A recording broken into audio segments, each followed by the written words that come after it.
Hello and welcome to The Final Frontiersman, a YouTube channel about all things Trek with a heavy focus on the Star Trek Adventures role-playing game. Today, I have another special guest joining me today. I think those of you who are fans of Star Trek Adventures, which is the majority of this channel, will recognize this gentleman here. I'm honored and grateful to have the time of Mr. Jim Johnson here today. So Jim, welcome to the channel. Thank you very much. Yeah, Bill, hi. Thanks for having me here. I really appreciate it. It's been a while, but I'm super excited to be on the show. I love everything that you're doing with the channel and all the support that you give to fans have given to fans over the years. So really, I am humbled and grateful to be here. So thank you for the invite. You're Appreciate it. you're too kind. No. The pleasure is all mine. I cannot do justice to your introduction. So would you like to just quickly introduce yourself and how you fit into the world of Star Trek Adventures, please? Yeah, sure thing. So I'm the Star Trek Adventures project manager and line editor, working with Modiphius Entertainment. I've been involved in the Star Trek Adventures RPG almost from the beginning. I joined Modiphius in May of 2016, and that's when they were deep into the development of the core rulebook and the playtest and all that great stuff. So, been with it for quite a while now. And so, if you are looking for the person who's primarily responsible for the for the line, that's me. That's wonderful, and thank you again. And you are very present on all of the social media for Star Trek Adventures. It's very easy to find you, and I think many new fans when they come in. And I just saw another encounter recently, and it might have been Facebook or Reddit. I don't remember where. That they're just surprised to see you there, out and about. You don't make special appearances. You are a constant presence, and I'm, as a fan myself, as a player myself, I really appreciate that. It's sometimes rare for anyone involved with a product, a role-playing game, a game, or anything like that to actually be there with the fan base and just chatting along with everyone, helping out, answering questions. Modiphius, there's a lot of people from Modiphius, but definitely you, Jim, you are front and center. So thank you for that, and that's why I think most people know you already, at least by Yeah, name, if nothing else. So yeah, that's pretty cool. Um, I I don't know how that happened, other than just me being a super fan of Star Trek and of RPGs and of the game, right? And wanting to connect.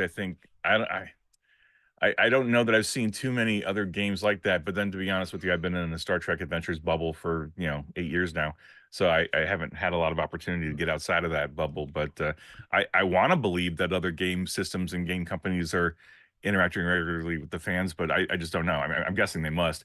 Um, but I just think it's Star Trek fans and Star Trek gaming fans in particular. Like, I don't want to say they're unique, but like they form communities, right?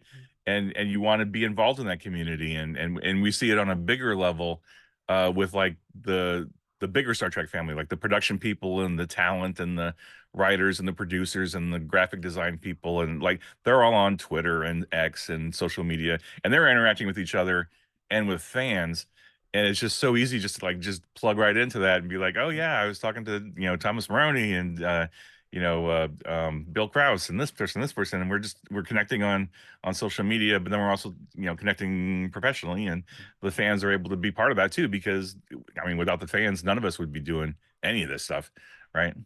oh yeah, and yeah, you make a good point that uh, I realize, but I don't really think about the people who make Star Trek, like in the entire franchise, every aspect of it.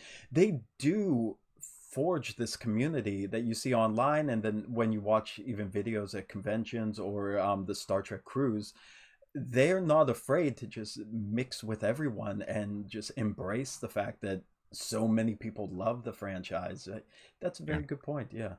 Hmm. I want to ask you. I mean, you said you were in a Star Trek bubble, but I mean, you've been a fan for years. You've been a fan of Star Trek for, I mean, long before, of course, Modiphius Star Trek line. You mentioned before that you played a lot of the older Star Trek. You played FASA back in the day, did you not? Yeah.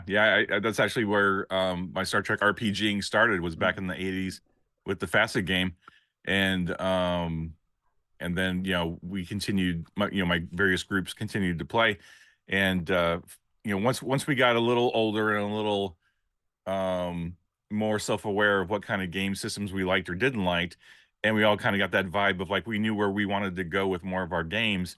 We realized that the facet game wasn't quite what we needed. It wasn't quite narrative enough, Mm. just for the way we worked it. So we started making like our own homebrew Oh. systems, right? We kind of adapted the facet system to the way we were doing things. And then, over time, the last Unicorn Games version came out, and we played that a lot. And then the Decipher version came out, and we played that a little bit. We didn't latch onto the Decipher Mm. system quite as much as last Unicorn Games or FASA. But I mean, a lot of times we would just use our own homebrew, which weirdly um, is similar, like spiritually, in a lot of respects to Star Trek Adventures. So, like, I remember getting into the playtest of Star Trek Adventures. The system that Nathan developed. I was like, wow, this is like 85% what we were doing 20 years ago, right? It was weird just to kind of feel that super narrative focus, right?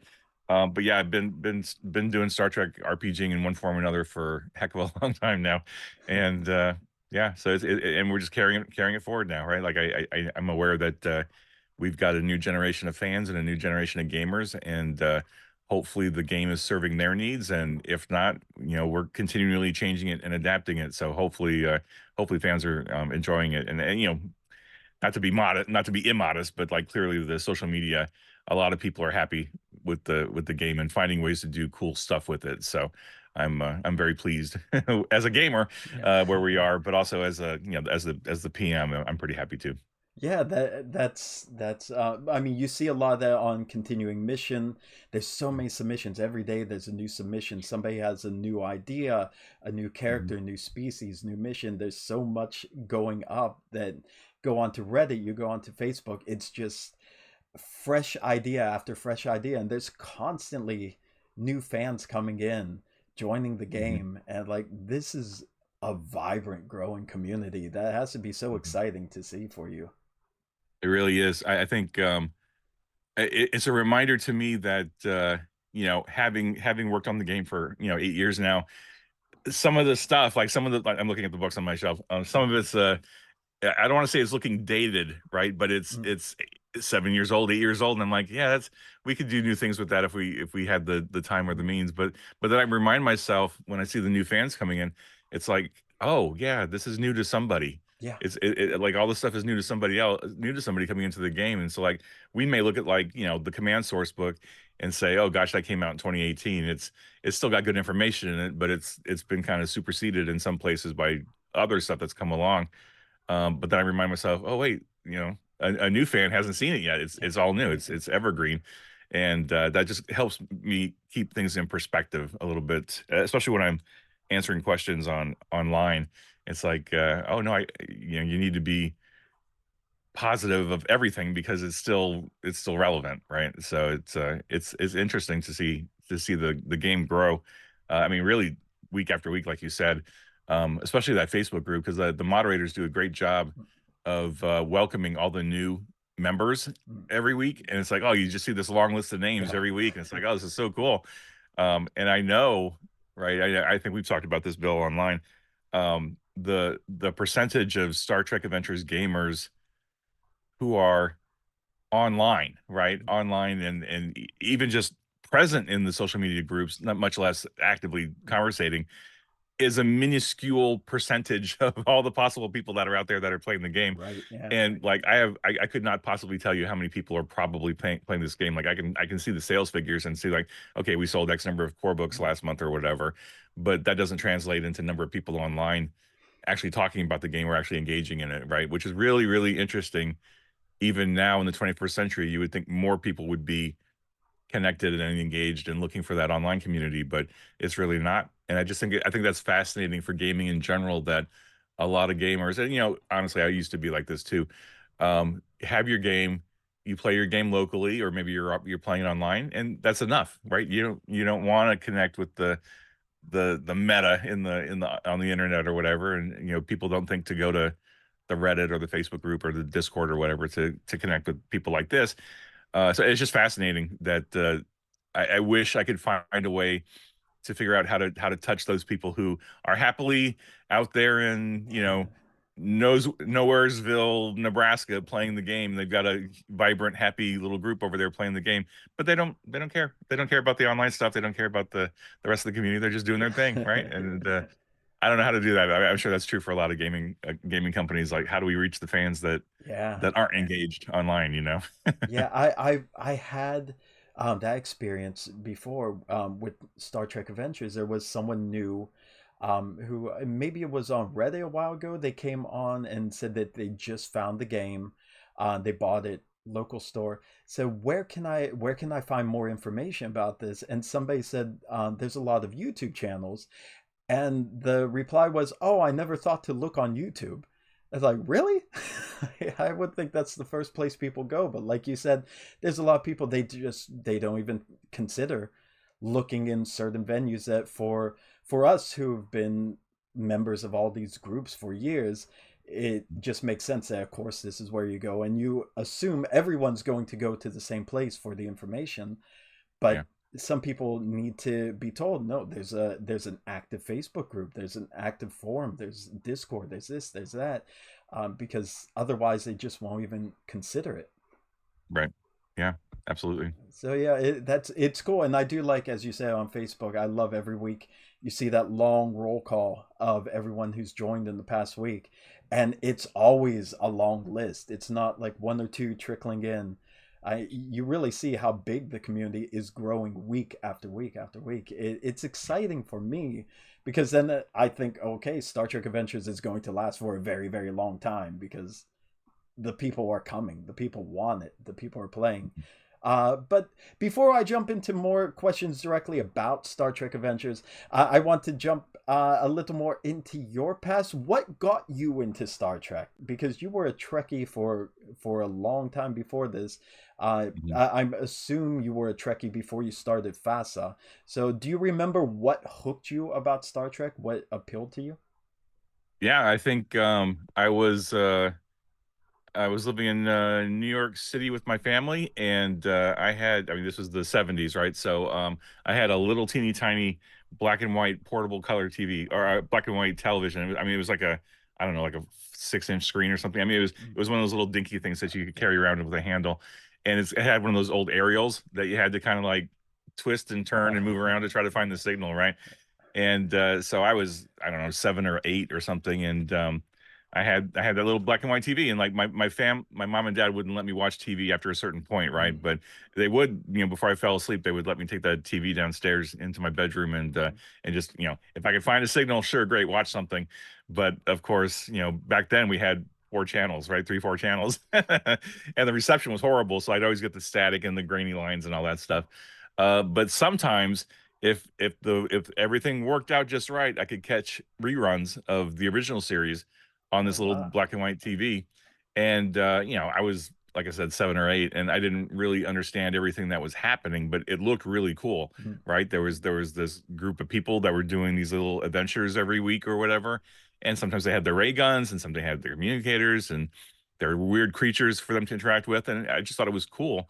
And I remember my friends and one of my friends, I don't remember who, got the little Star Trek like landing party set.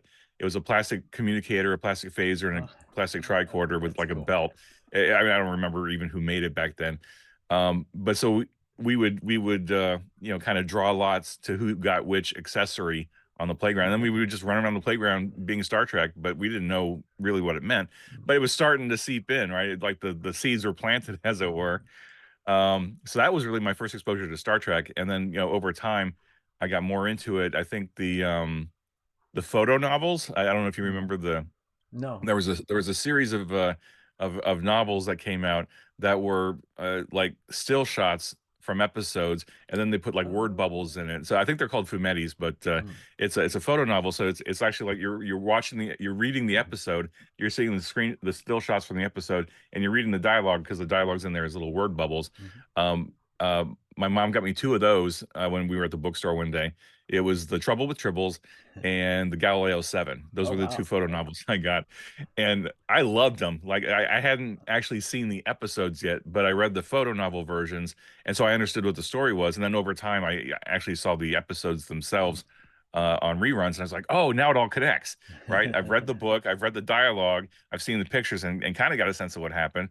But now I've seen the live action, full episode. And now and then it really started to click.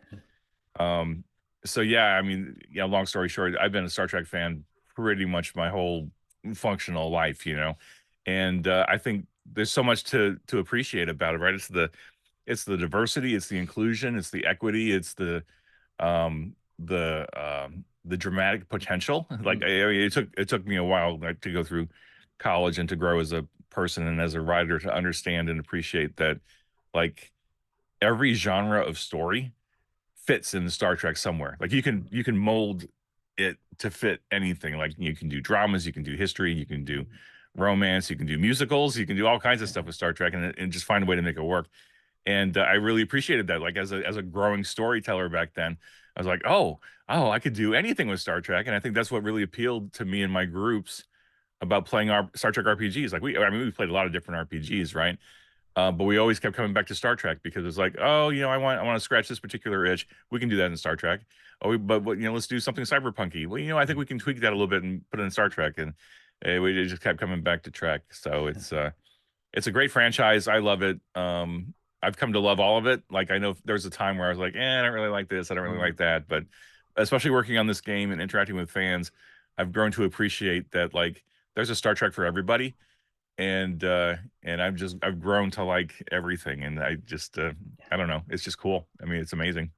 Yeah, and I think I'm jumping ahead back to the Star Trek Adventures again, but how there's some, of course, there's some series that are still a bit contentious, and a lot of people have strong feelings on all of the new series. Yeah. But I like the source books that Modiphius is putting out for Star Trek Adventures, like your Discovery source book, the Lower Deck source book, where there's more content in there than just the TV show it's based on, Mhm. but also the the actual descriptions of those particular series in each of those source books. The way I think they are explained, the way they are laid out, it I think it makes a lot more sense for someone to read as maybe like a guide or addendum after they're watching the episodes or after Mhm. they're watching that series, because there's a lot more connections to the overall Star Trek universe, the entire franchise, the entire history, that there might be some parts in episodes or in those series where people don't particularly like what happened there, but the way it's explained in the book, maybe not even directly, but it's alluded to in the source books. It's like, oh yeah, that makes sense. Oh yeah, that reminds me of what they're talking about. That old episode from TOS or from Next Generation, they talk about the exact same thing. So it's not quite as out there, or not quite as uh, just canon breaking, as a lot of people like to say, as maybe some of the more negative voices online would Mhm. like you to believe. So I got a lot more appreciation from especially Discovery by reading the Star Trek Adventures Discovery campaign book. And Mhm. after I finished reading it, I wanted to go back and rewatch Discovery, and that's exactly what I did. And I stopped Discovery after season 1. Like I watched it and I'm like, that was interesting, but I don't know what I just saw. And I Mm. started in season 2, and I was getting more of that same vibe, and I thought, well, I'll come back and check out later, and I never came back. And I just never felt the desire to come back. Uh Probably based on like a lot of the negativity that's out there. Like nothing was enticing me to come back. But I finally got my hands on that source book, read it, and like, yeah, you know what? I want to see this now with this in my mind. So, Mm. bravo to the entire writing team, everyone that's contributing to all these books, because you can see the love and passion for the entire franchise put into every single book, and it all makes sense. And yeah, I get excited every time a new modiphius book comes out for Star Trek Adventures, because I know I'm going to learn something new. So thank you and your entire team for that, is basically what my long-winded explanation is getting to. That is amazing stuff. Yeah, no, I appreciate that, Bill. Yeah, that's absolutely intentional. I think once Modiphius made me the project manager in 2019 or whenever it was, I realized that there was an opportunity to really go deeper with the game line, you know, and go to the next step with it. And I think around that time, I also realized and appreciated that you know, RPGs are special in that especially with a major IP like this, right? You we have an opportunity to connect the dots in a way that the production teams don't always have the ability to do, right? Because they're so focused on whatever Yeah. story they're creating. But when Discovery came out, right, like somewhere in the back of my mind while we were working on Star Trek Adventures, I was like, okay, at some point we're probably going to get the license to Discovery, and at some point we're going to have to explain how this fits into the franchise. Like the franchise, like the production people, they don't really have to spend a lot of time explaining it, right? They're Mm. like, this is Star Trek. We're doing this show. Exactly. You know, it is what it is. They're not gonna, they don't have the ability to spend a lot of time in an episode to tie back to Enterprise or tie back to the original series. They're just like presenting it and we're off and running. And, you know, especially with Discovery, because the technology and the look and feel is so different than what we're familiar with from either Enterprise or original series. It's like I know a lot of fans were like, this doesn't work, this doesn't fit, this doesn't make sense. And didn't make that next leap to say, you know, this is a Star Trek series being created in the 21st century as opposed to a Star Trek series being created in the 60s. Yeah. It's gonna look different. You don't want them to be Yeah. using the primary colors from the original series because it would look weird Yeah. on television, right? Other Definitely. than as like a little, you know, one episode callback or something. But anyway, so you know, watching the series, I was like, oh, we need to figure out how we're going to tie this all in, and that got my gears running. And it's like, oh yeah, we have an opportunity with the RPG to not just present the tapestry that's Star Trek from, you know, Enterprise all the way out to the 32nd century, but as gamers, right, and game masters and players, we need that kind of extra detail, right, Yeah. to help inform our characters and inform our stories. And so it's like, well, what did happen between Enterprise and the first season of Discovery? Like, what's that 80-year arc look like? Like, what was going on? I mean, we know from canon, you know, kind of almost secondhand, we know there was a war with the Romulans. We know that the Federation was formed and then growing. So there was a lot of stuff happening in that time. And how does that connect to what we see in Discovery? So that was my challenge to the writers is like, okay, given what we know in Enterprise, given what we know in Discovery, and given what we know what's coming in original series, like we've got all these pieces. Now we need to make the picture, right? We need to connect the dots for the players and the game masters so they can read our source book and go, oh, okay, I get it. And it was not so much us creating stuff out of whole cloth, right? Because we've been pretty careful not to do that Mm. because we don't want to go too far afield of what's canon. Um, but we're establishing that baseline, adding some color to it with that role playing game lens on it, so that hopefully game masters and players will read the book like you did and go, oh, I need to go back and look at Yeah. that series again because there was nuances and details happening in the series. Like if you take their storyline and kind of like pull that layer off and see everything else that's going on, it's like, oh, this is all ripe for RPG. This is all ripe for gaming, and that's the stuff that we're trying to focus on. And we did that with the Lower Decks book too. Yeah. Like sure, we wanted to reference the series itself because the series is so much fun, but there's a lot of stuff going on that we could relate to, like the baseline Star Trek RPGing and make that book so that, you know, maybe you hate Lower Decks but Mm. you love the original series, or you know, maybe you love Lower Decks but you like I don't know, Enterprise better. Well, guess what, there's been Lower Decks officers in Starfleet from day one. Yeah. So go play any era play, but use all that stuff in the books. Like I know Michael Dismuke likes to joke that the Lower Decks book is like the Starfleet HR book for the game line. There's so much stuff in there about like career pathing Yeah. and development and you know, growing your character organically. And it's like, yeah, I mean, but that's relevant for any era of play. and it's relevant for any officer, no matter where you are in your career. You're still going to be thinking about what's my next step, Mm, what's my next step, and as we see on every show, um, even if they don't necessarily focus on it, like all the department heads and even the sometimes the junior officers are given opportunities to be in command of mm, something. Like, Boimler gets assigned to be the lead on a away team, or Jordy has his staff of engineers that he has to manage. And so, like, as a player, maybe you don't want to be the captain and you're like, oh, I don't want that level of responsibility. And that's cool, but you're still responsible. yeah. Like, you may be the chief engineer, you've still got a staff of people that you're responsible for. And I think as a game master, I love tweaking my players with that, to say, like, yeah, you're the engineer and you're doing your thing, but in the meantime, you've also got people that you're taking care of and that you're responsible for. And oh, look, they're coming to you with a problem. They have an HR problem, or they have an interpersonal relationship problem with somebody, and they're coming to you for advice or help. And what do you do? And that's just Star Trek, I think, in my experience anyway, is the only RPG that I've ever played that gave the characters that kind of option. Mm, Like, I've played, D&D and Star Frontiers and Boot Hill and just, yada yada.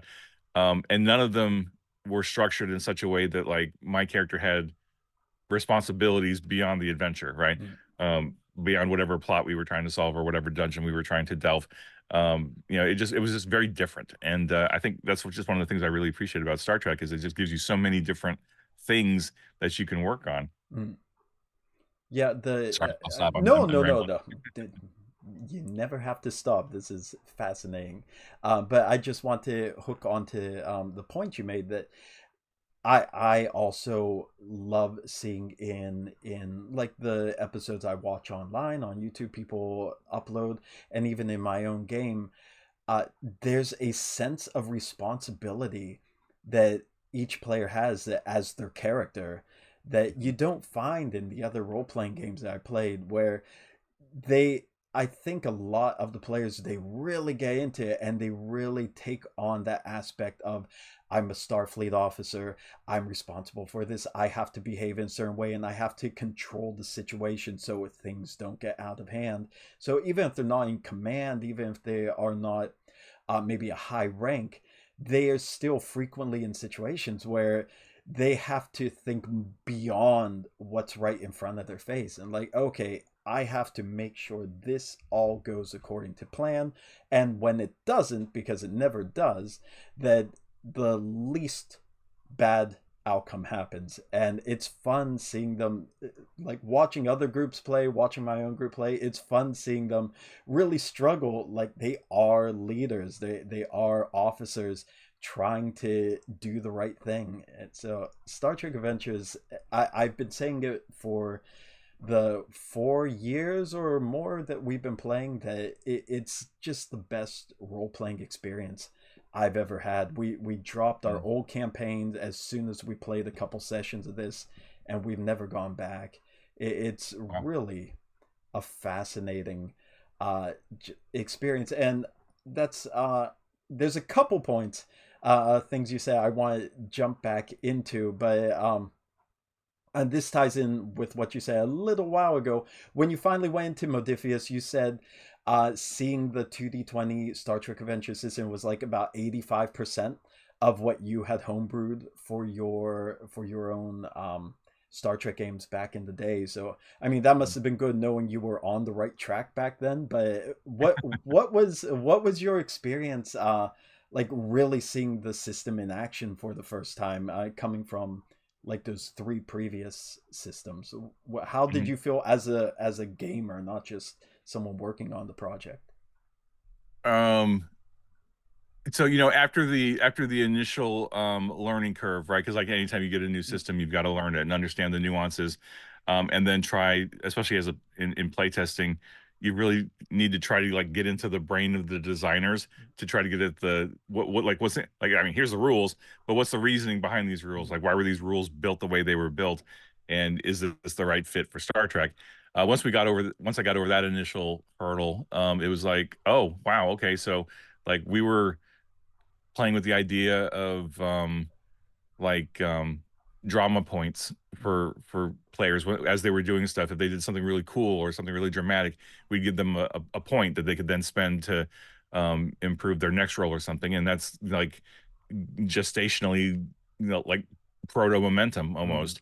I don't think we made the leap to say, oh, but the game master could gather points too and spend those on things to challenge the players. We didn't have that threat component quite figured out yet, but we certainly had an element of momentum in play. I mean, because like luck points, hero points, Mm. drama points. That's not unique to Star Trek, but it's something that was kind of being played with in other game systems in the 80s and 90s.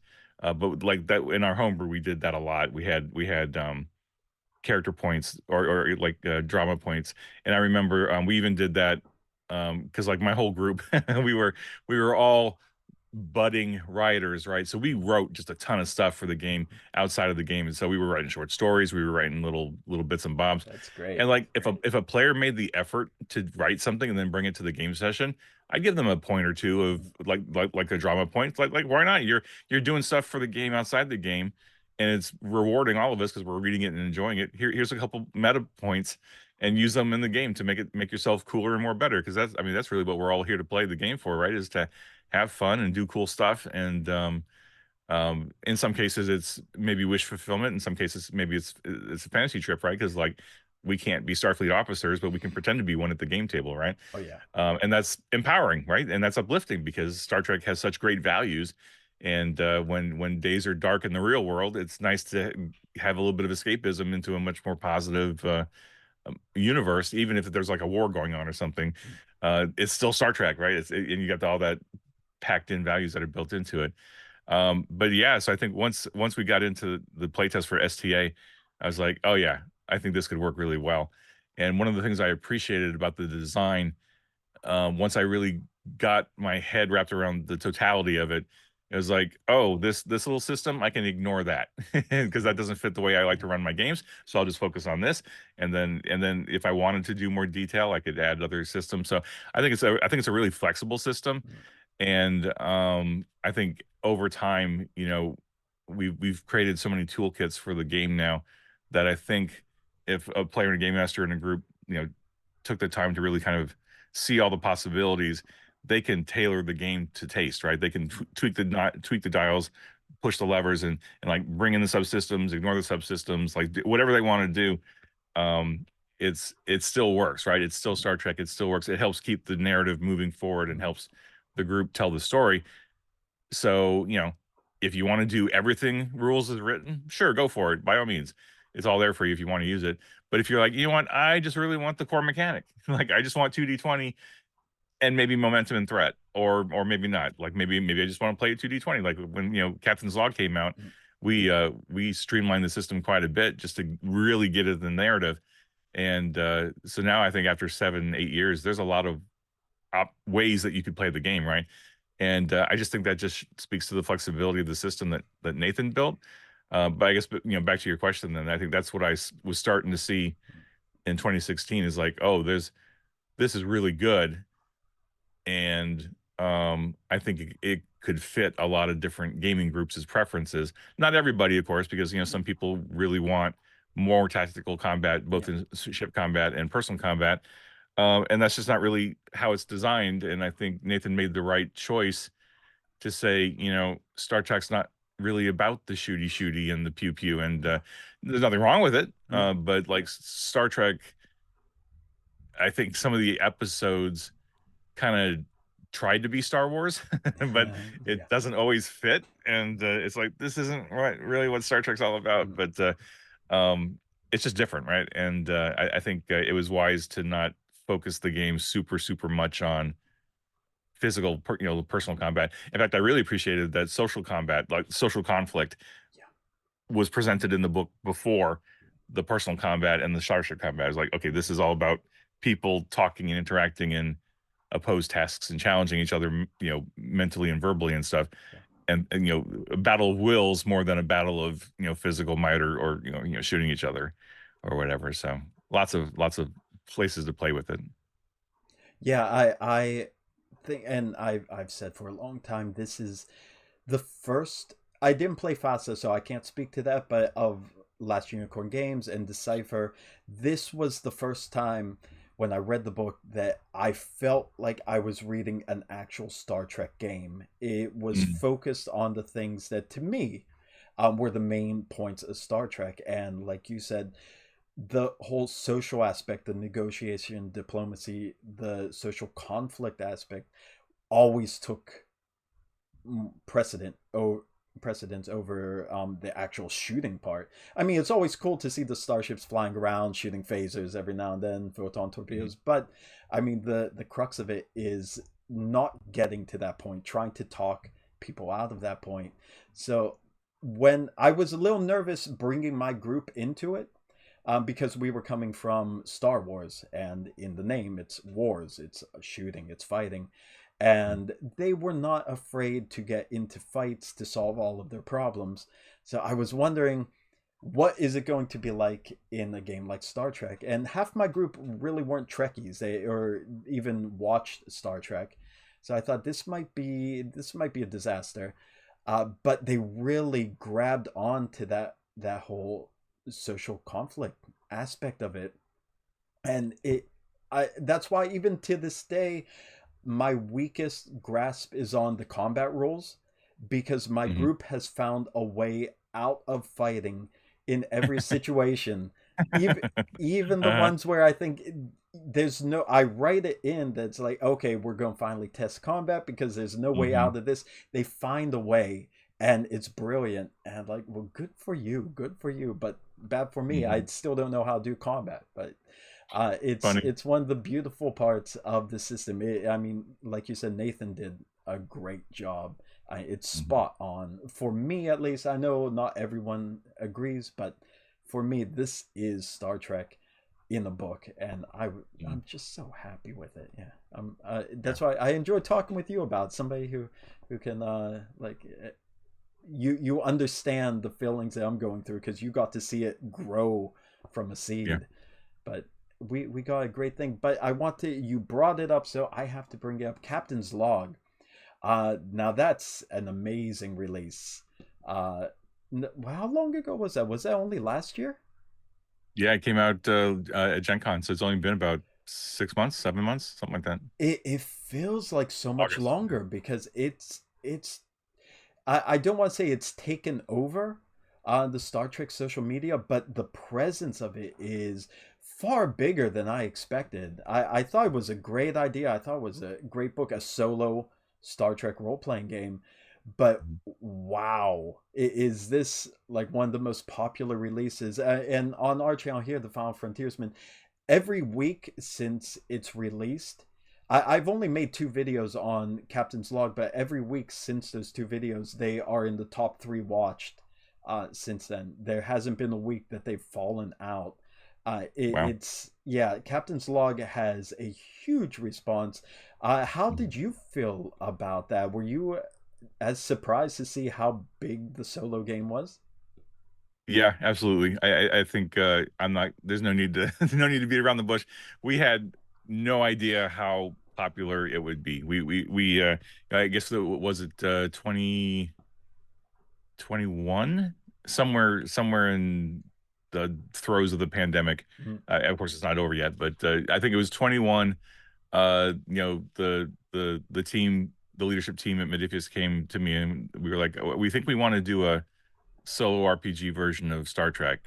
And I was like, "Huh? Okay, that sounds interesting." Because like we knew that there was a handful of solo RPGs out Yeah. there that were doing well and were popular and were well received, and they were all like original IPs, right? Mhm. There wasn't anything based on an actual IP. I don't think the Strider rules for the One Ring had come out yet, and I was not familiar with any other major IPs that had a solo RPG. Mhm. But like during the pandemic, like a lot of people were really struggling to find games Yeah. to play because like they couldn't go to their physical games. They Mhm. were having trouble finding people online to run the games. Like there's a lot of players online, but there aren't a lot of game masters, Oh, right? Everybody wants to play the game, but nobody wants to run yeah. it. Right? That's the true for a lot of games, right? Yeah. Because like game mastering is hard. Mhm. It's a lot of work. It's rewarding work, but it's a lot of work. And so we were like, well, why don't we test the market and see if a solo RPG could work, and not just not just like a solo rule set that's tacked on to STA, but like an actual solo RPG all by itself, its own unique Mm, thing. And so I went and grabbed a bunch of writers, and we were like, okay, we want to do this. Can we do it? How do we do it? Let's go. And it took us, 18 to 24 months of development or something. And I got Michael Dismukin as the lead writer because at the time I had three other big projects on my plate, and there was no way I could manage all three of them at the same mm, time. It was just too much, right? It was just, I can project manage, but I can't like developmentally do all three books at the mm, same time. So I was like, I think I need a lift. I need some help mm, just pulling this together. And of course, I guided it and was deeply involved in it from the beginning. But like Michael really took it and ran with it and did a lot of play testing and took the 2D20 system and like streamlined it to really focus on the narrative. And I mean, he's such a great writer that he knew what we were going for, right? In terms of like making it more narrative and mm, streamlining the combat system and all that stuff, and then just adding in loads of random tables to help build that narrative. So we developed it for a couple of years, and then we made the decision not to really talk about it until it was ready.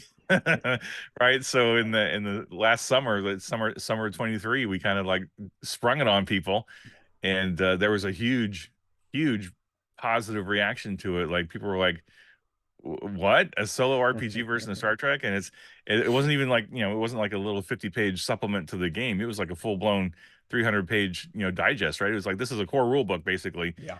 for playing the game by yourself or with facilitated play, or even using the book as a game master's kind of thing.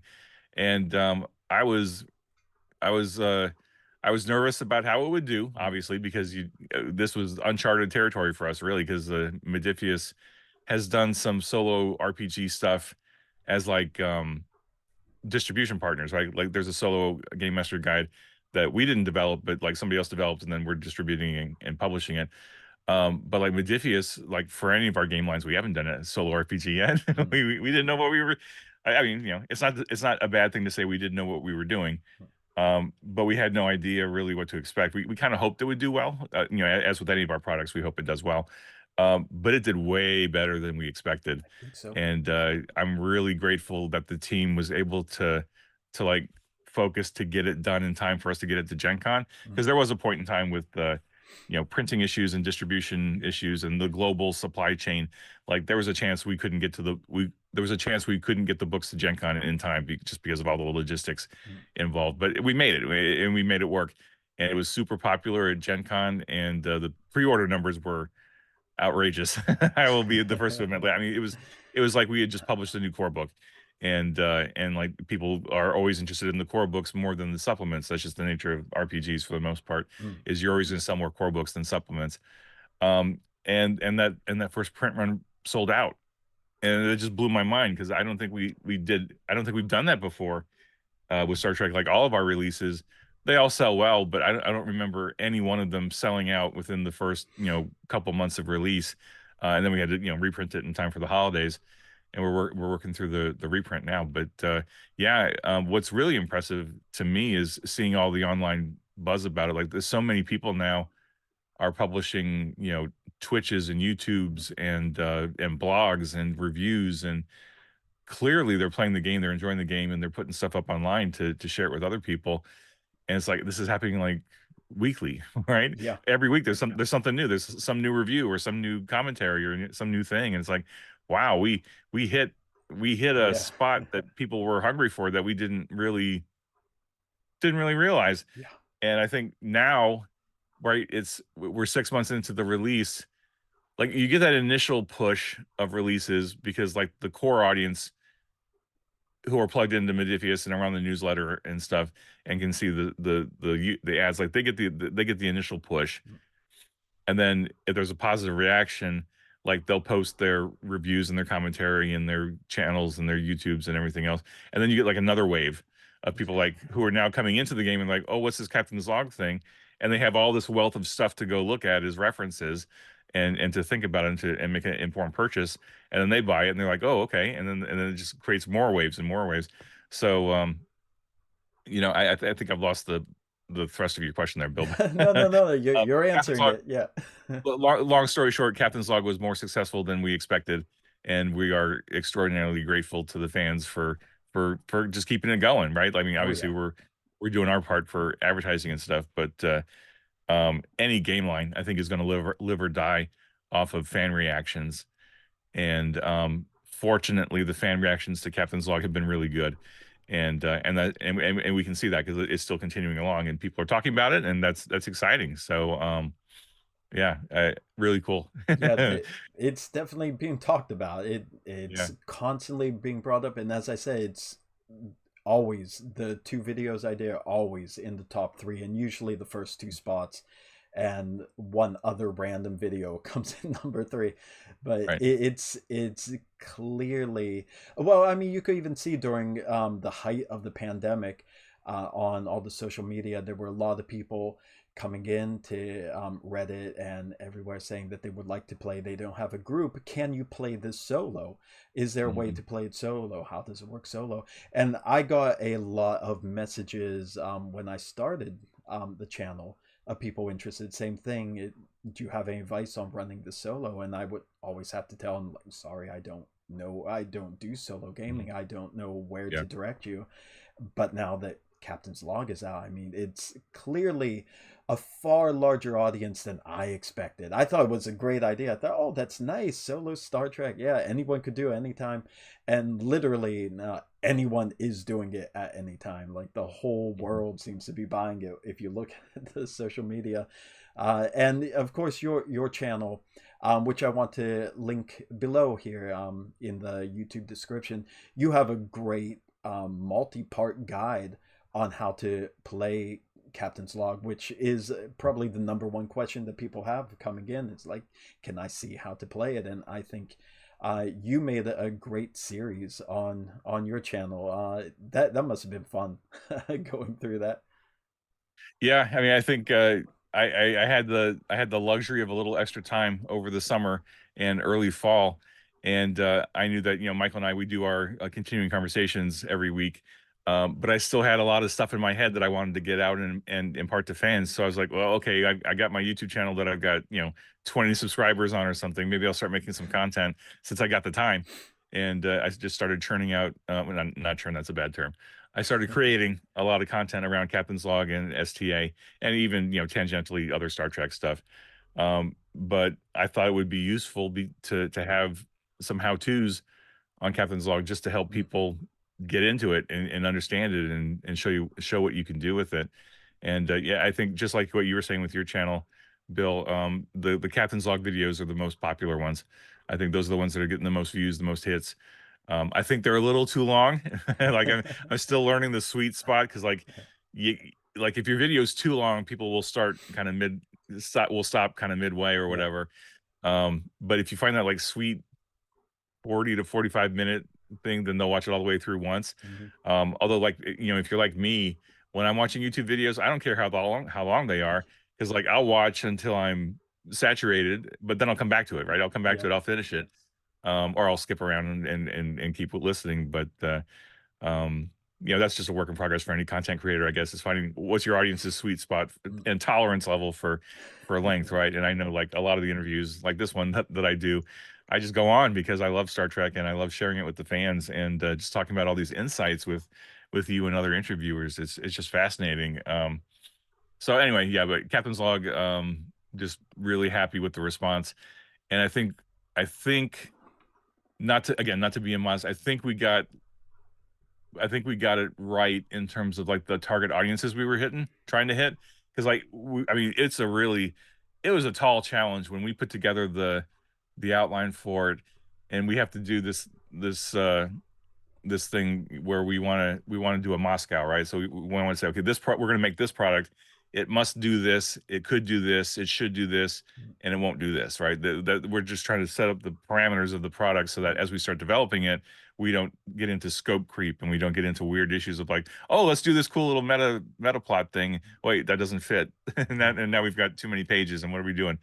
But anyway, so like our goal was to hit, I think three different audiences with Captain's Log. We wanted to hit brand new casual gamers. Hmm. Uh, we wanted to hit casual Star Trek fans who maybe had never picked up an RPG before, but love Star Trek and maybe wanted to do some storytelling with Star Trek.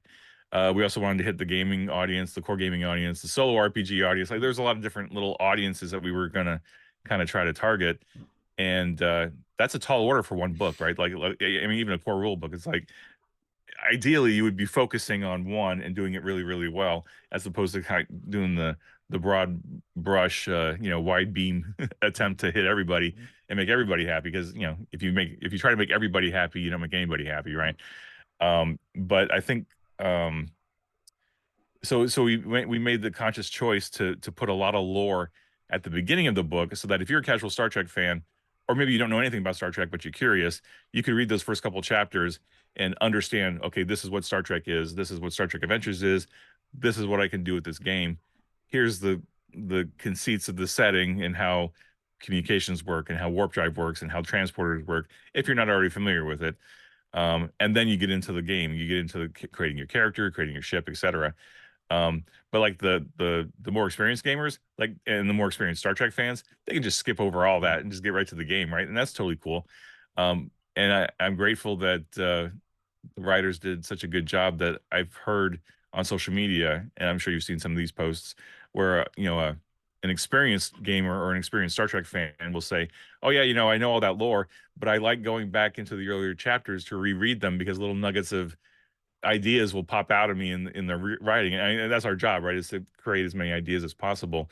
But I'm gratified to hear that they're going back to, even though they know the lore, they're going back to reread the lore chapters and get fresh insights, and then go and carry that into the stories. So I think we did a pretty good job of hitting everything that we wanted to hit. Of course, we could have done so much more, right? I mean, when you're talking a solo RPG with all the random tables and matrices and stuff, I mean, we could have made the book 1,000 pages and still not have scratched Yeah. everything that we could have possibly put into it.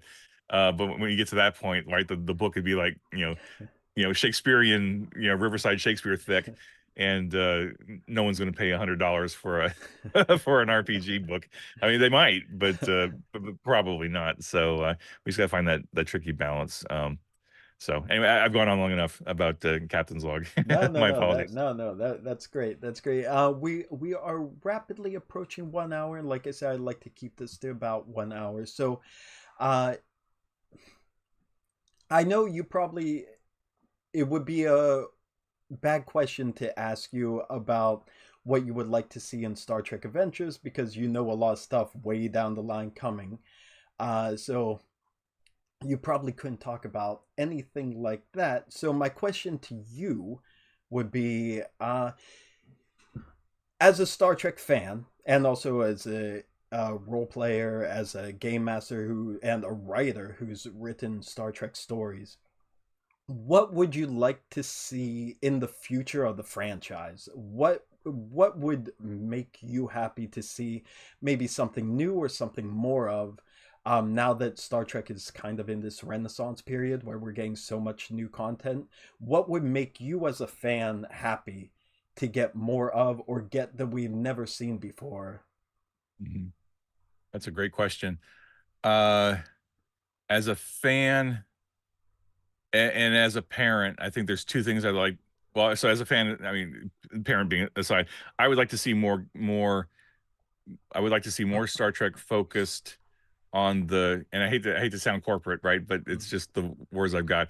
I'd love to see more Star Trek focused on the younger demographics, Mm, like the 10 to 14, the mm, 8 to 14, like the middle school kind of heading into high school.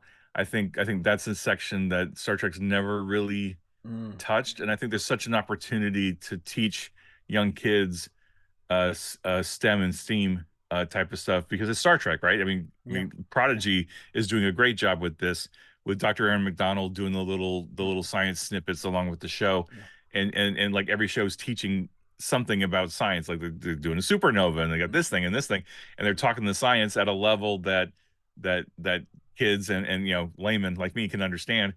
So I would love to see them do more younger focused stuff, because I would love to do a version of STA that was oriented to the 8 to 14-year-old market. mm, I just Modiphius hasn't historically done things for yeah, that market. We tend to age older, right? yeah, Because that's where the gaming audience is by and large. But I would love to figure out. I would love for the franchise to do more for that younger demographic. And then as a gamer and as a Star Trek fan who's been around for 40 empty years, I would love to see them um, get away from the prequels. Uh, Okay, we've done Discovery, we've done Enterprise, we've done Strange New Worlds. Like I love them all, but it's all past stuff. Like let's go forward. And I think personally, I think Discovery 32nd Century was a little too far in some cases, but it also wasn't far enough. mm, Like the technology that they're showing in the 32nd century is cool, but it's not that big of a leap from what we've seen in the 24th mm, century, right? Like okay, yes, okay, so your transporter is in your comm badge. That's kind of cool. So now you don't need a transporter room anymore, mm, and your replicators can make everything, and it's Star Trek magic, which is fine. But like I want that bigger next leap, and I think the third season of Picard, even though personally I felt it had a lot of story issues. Like if you look at the meta of like, okay, here's what's happening in the universe at that time. There's just a ripe amount of storytelling potential mm, there to play with, and I would really love to see the developers like go there. Like, okay, now what happens after Picard? Okay, because we've done the Dominion War, we've done Lower Decks, we've done Prodigy, we've done Picard. The Borg are no longer an issue. Like, what happens next? Where's the Federation go next? mm. What's the Federation Klingon relationship like? What's the Romulan situation like? Go from there and continue to explore strange new worlds and do stuff with a fresh, um, an open tapestry in front of you, like the blank pages in front of you, and we're not harkening back 100 years, 150 years, or whatever. Like let's go forward now Yeah. instead of going back and talking about it. Let's go. Let's push the franchise into a new direction. And if it ties into the temporal war in the 27th century, sure. I mean, that's something that was barely touched on in Enterprise, but I think I would really like to see the franchise go ahead in the timeline and then go somewhere that we haven't been to yet, right? Someplace new and different. Um, and I understand the power of nostalgia, Mm. right? I mean that's uh safe in a certain degree. It's like, oh, we're gonna go back and we're gonna do original series. It's like, Mm, okay, well, you brought it, Strange New Worlds, right? They brought in Kirk, Uhura, Spock, mm, and now Scotty. It's like, okay, I can see where you're yeah. going, but I'd really like to see more stories that are, you know, 25th century now at this point, or Yeah. even somewhere different. I don't know. So anyway, that's my wish, is that the franchise continues to push forward and boldly go and show us things that we haven't seen before, Mm, as opposed to sticking back and saying, okay, let's just keep doing what we've been doing with like a fresh look to it, right? yeah. How about you, Bill? I mean, what would you like? Where would you like to see the franchise go next? Oh, yeah. I mean, I think your description right there is pretty spot on of what I want to see. Like I loved in the past you had the original series and then there was the whole next generation era. There was enough of a gap in between the two where you could still have some overlap, but there's enough of a difference that it's two entire different feeling eras for the entire franchise. As much as I love Picard and I do want to see like a Star Trek Legacy series following up 25th Century, I would like maybe a similar 100-year leap into the future where Oh, it's there's a bit of a gap between the two where it's you can still call back to what happened in the older series, but you don't know any of these characters on this new ship in the series. You're being introduced to a brand new world, brand new ship, brand new characters. You're not relying on what's come before, like you just said. I want to be introduced to something new. hmm, As much as I love what's going on now, I want something new, yeah, and that's or caveat is the Lost Era. And anything between Star Trek 6 and beginning of TNG really hmm, don't get much of that. I would love to see, and I mean the Monster Maroons. I mean that's hmm, just a stunning costume for the show. So yeah, personally, yeah, that's what I would like, something new. And I think again that's where Star Trek Adventures really comes in. You can make that new for yourself, and that's kind of what our group is, most groups are doing. We're finding that yeah, area. Shackleton Expanse too, that was such a great idea, the your own original setting Hmm. that's right there, and no matter what era you're playing in, it's far enough removed from what we know, but also close enough that you never lose that feel of Star Trek. So that's what I'm looking for in the series, Hmm. or Yeah, what I would makes hope sense. for. Yeah. Yeah. But I do want to before we close out, just touch back on your first idea about doing something for a younger audience, for a younger demographic. You were talking about maybe Modiphius even getting into that. There's been quite a lot of, well, I guess fans like us who are growing up, we have our own kids. We want to share Star Trek with them, and we're also gamers. We want to share gaming with our children too. But there's not that many, especially of franchises or IPs that are well known. There's not that many tabletop role playing games that are aimed at a younger audience, being easier for them to get into. And there's been a lot of people on Reddit and other social media coming in asking those questions. Is this easy for children to play, or can I adapt this for kids? Maybe it'll turn out to be a situation like the Solo book, where you see some people talking like, yeah, some people are interested, but there might be a huge silent audience behind that that's not online, and that might be something that explodes in the future. So Hmm. hopefully maybe Modiphius will try something like that before too long, because I would love to get my girls into it. They're still kind of young, but Uh-huh. I think, yeah, that might be a untapped new audience to really explore in the future. Yeah. But Yeah, yeah. who knows? I don't even. I'm not even sure where to start. Like, I'd obviously have to do some research and figure it out. But Yeah. like, what? I mean, what do you do, right? Do you make it a board game? Do you make it a Mm, an RPG with like a lot of stuff? Like I mean, like I know, like even at my son's school, the 7-year-olds and the 8-year-olds, like they're all just now getting comfortable reading, right? mm, Like some of them are advanced readers, some of them are still beginning readers. So like if you make a game that's focused on that age group, you gotta it can't just be a 300-page rule book. It's like yeah, none of them are going to read that, and there's no yeah, way.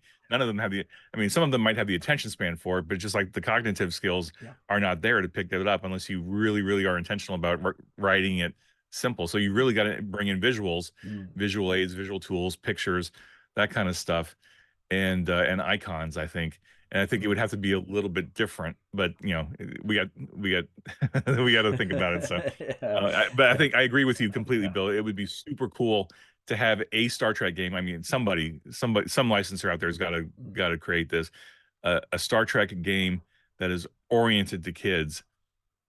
Whether it's a game with a lot of components, mm. or if it's just like really facilitated gaming. I'm like, if D&D can do it, anybody can do it, right? We just need to put the resources behind it and Yeah. the thought process behind it. But yeah, so like some sort of kids focused game would be super, super cool. Um, and then tied into that, and this is something me and Al Spader were talking about just the other day. Mm, It would be really amazing if a licensee or us, I don't know who, I mean, what this even looks like, but like Star Trek can teach so many great values to kids, right? In terms of like leadership, diversity, compassion, equity. Like there's so many core values built into Star Trek that would be super, super valuable to impart upon kids using Star Trek as the lens, right? mm, I would love if I had the time and the means, and if the company was interested, to develop like lesson plans for mm. teachers to say, hey, I want to teach my kids some important value, but I want to use something, use some sort of IP to help focus that, so that like I can show a clip of an episode and then talk about what we're trying to like lesson plans, that kind of stuff. Like I can easily see that fitting Mm. into the Star Trek universe because there's so many passionate people who would Yeah. love to teach as well as would love to educate. I just don't know what that looks like yet. But That so is a good a lot of idea. potential, a lot of Yeah. possibilities, but it's just like you just got to find the time to like put all this together. But I see a Yeah. lot of potential there. Just got to think about what it looks like. I love the idea about lesson Yeah. plans for that. Oh no, I'm going to be thinking of that in my downtime too. Yeah, that's great.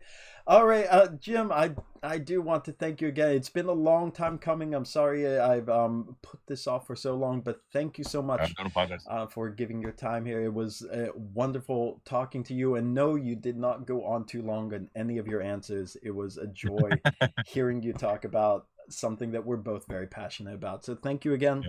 I appreciate it. Is there any final message you would like to give to anyone? Maybe your channel or anything you would want them to check out in Star Trek Adventures if they have not already? Well, first I'll say, Bill, thanks for having me on the show. I mean, it doesn't matter that it took a long time. It's just it is what it is, and schedules are schedules. But I'm grateful that you found time to chat with me. I really Thank you. really appreciate that. And then just message for the fans. Thank you for everything you're doing for the game, supporting the game, interacting with the game, and me and the other team members, especially interacting with other fans. Being so patient and supportive of new fans as they come in, like that's the sign of a really healthy game, is when the fans help each other even before like the developers come in to answer questions. The fans are answering questions before we can get to them, and that's great, because it's like, sometimes I'll see questions on the Discord or the Reddit or the Facebook group or something, and like someone will have a question, and by the time I get there, 5 or 6 people have responded to it already, and I'll look at it and I'll be like, oh, okay, I don't have to say anything, I'm done. There's no point in saying yeah what they said, because like it's done. But I'm just grateful to the fans, and fans, I don't thank you often enough, but like if you weren't as supportive of this game as you are, we wouldn't be doing it after 8 years, right? The 8 years is a long time for a game line, especially in this day and age, in this economy. And the fact that we've been able to keep it going is a testament to you all. Like, you are enjoying the stuff we're making, and I mean, bottom line, you're buying the stuff we're making, and that's keeping the line going. So thank you all so much for your support. Thank you for your inspiration every day. I'm inspired by everything you post, your ideas, your videos, everything else that you're doing. Just the conversations and the ideas that I'm seeing on a daily basis on all the different social media forums is just always inspiring me, because I'm always feeding that into what I'm thinking about for the game. And hopefully you're seeing that reflected in the products that we're coming out with. That we all love Star Trek just as much as you all do, and I'm really trying to keep my finger on the pulse of the fan base, so that I can give you what you want, because I'm a super gamer too. I'm a super fan too.